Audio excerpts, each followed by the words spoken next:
மகளிருக்கு மாதம் ரூபாய் 2500 குறித்து ஒரு சூப்பரான அறிவிப்பை முதல்வர் அவர்கள் வெளியிட்டிருக்காரு. இதை பத்தி பார்க்கறதுக்கு முன்னாடி இது வரைக்கும் நம்ம பேஜை ஃபாலோ பண்ணலாம் அப்படின்னா மறக்காம ஃபாலோ பண்ணுங்க. தமிழகத்துல பெண்களுக்காக மாதம் மாதம் உதவித்தொகை அப்படின்ற ஒரு திட்டத்தை கொண்டு வந்திருக்காங்க.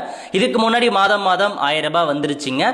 இப்போ பாத்தீங்க அப்படின்னா தமிழகத்துல புதிய முதலமைச்சராக பதவியேற்றிருக்காரு. அவருடைய தேர்தல் வாக்குறுதிப்படி 60 வயசுக்குள்ள இருக்க எல்லா பெண்களுக்குமே மாதம் மாதம் 2500 ரூபாய் வழங்கப்படும்.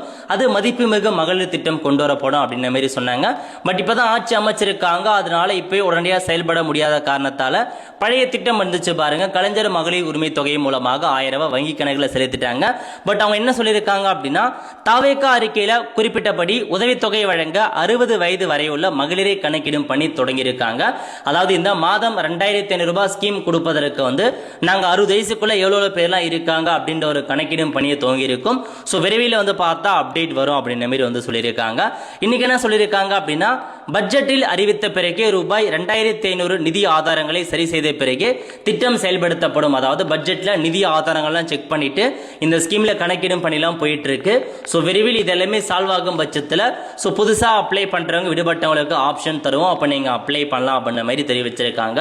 ஆல்மோஸ்ட் இன்னும் ஒரு 6 மந்த் ஆகுங்க இதுக்கு. அதனால எல்லா டாக்குமெண்ட்ஸும் ரெடியா எடுத்து வச்சுக்கோங்க, அப்போ உங்களுக்கு தேவைப்படும். இந்த மாதிரி அப்டேட்லாம் உங்களுக்கு வேணும் அப்படின்னா மறக்காம நம்ம பேஜை ஃபாலோ பண்ணுங்க. அடுத்த ஒரு நல்ல சந்திப்போம். நன்றி, வணக்கம்.